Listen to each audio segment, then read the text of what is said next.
What about courses? What are the courses like? Okay. So I'm going to show my screen again. The Patton pool, which is here, it is a 50-meter pool. You will swim down the first lane and you will go under the ropes and you will come back down towards the deep section, under the ropes, go towards the shallow section, and you zigzag through that entire pool and come out this way. The bike course is on Ride with GPS. Whoops. There's also a cue sheet there as well that you can click on. The cues are on the left side of the screen over here, but we actually have a link for that on the event guide where you print it out so you can know every single turn. You can also download that on your Garmin device, or if you have a Garmin on your bike, and it will give you the cues and turn-by-turn information, which is really cool. So you can see here the elevation change is 1,000, a little over 1,000 feet change up and down. So it is a hilly course. Would highly suggest that you have a road bike or a hybrid bike for this one. A mountain bike, you can do it. It's just mountain bikes are notoriously heavy, and it's just going to probably take you longer to get up those roads. There's only one section that is an off-road section. Everything else is road. So if you zoom in on this map, I'm just going to show you here. This is that parking lot where the transition is at in your car. And then you run around the back of this building, and up here on this little greenway path is where there will be a mount and a dismount line.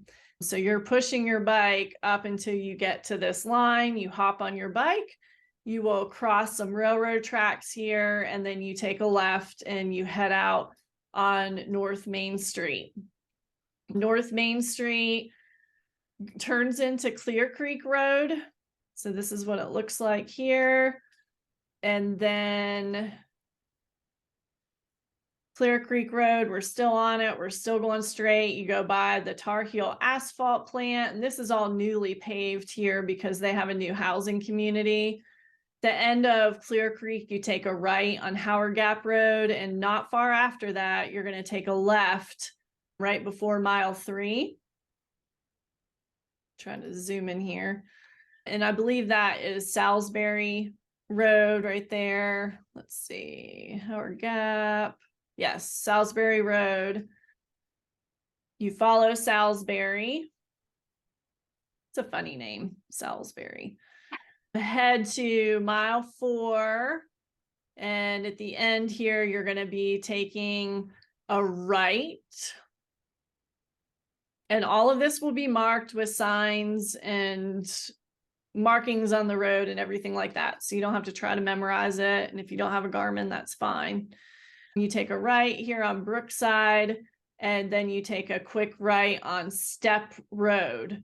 So Step Road is about 4.5 miles in. And this section right here on the screen for about half a mile, maybe not even that far, 1/4 mile, is a dirt road section with some rocks on it.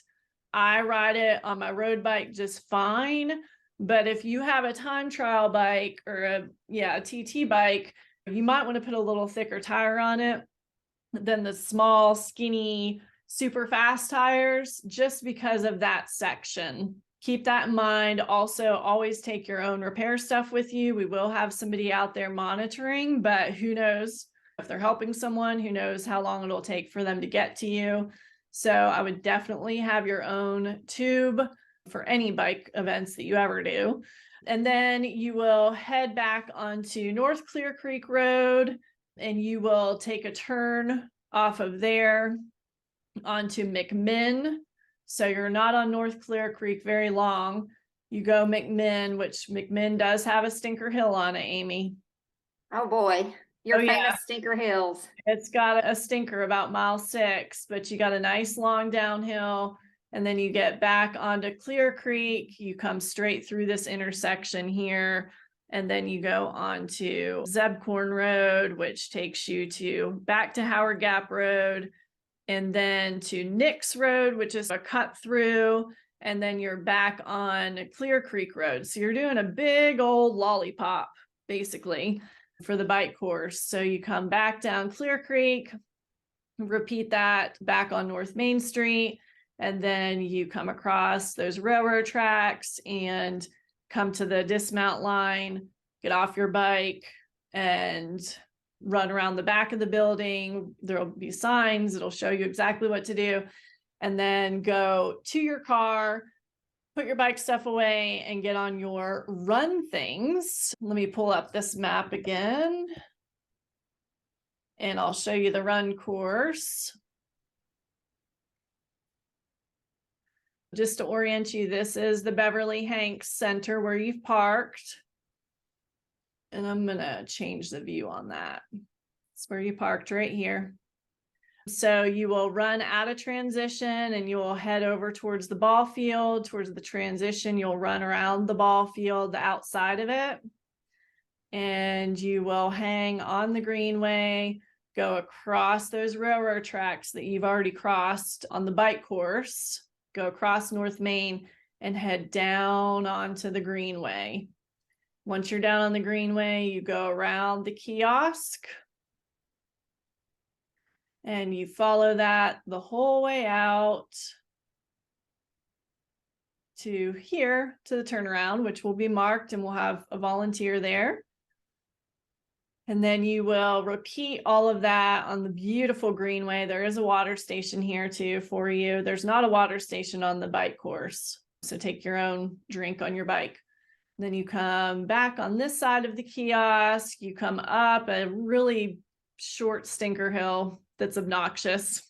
I'm just gonna tell you it is. Yeah, that one is for you sure. just power up it and then cross North Main, come back onto the greenway, and then you will take a right and you're gonna head all the way around this grass field, and then you will run through the grass field to the finish line, which is about here, and that's where the vendors will be and everything like that. The run course is relatively flat except for this one downhill section right here, which you come back up at the end. Other than that, it's flat. You can see here on the elevation chart, it's 86 feet. It could be a PR for you for a 5K. It is fast, and it's beautiful down there. Yeah. Just glad that Stinker Hill is towards the end of the race. Exactly. All right. How about the cars and traffic? Are the courses closed or open to cars and traffic? The courses are not closed to traffic, so definitely stay on the right side of the road.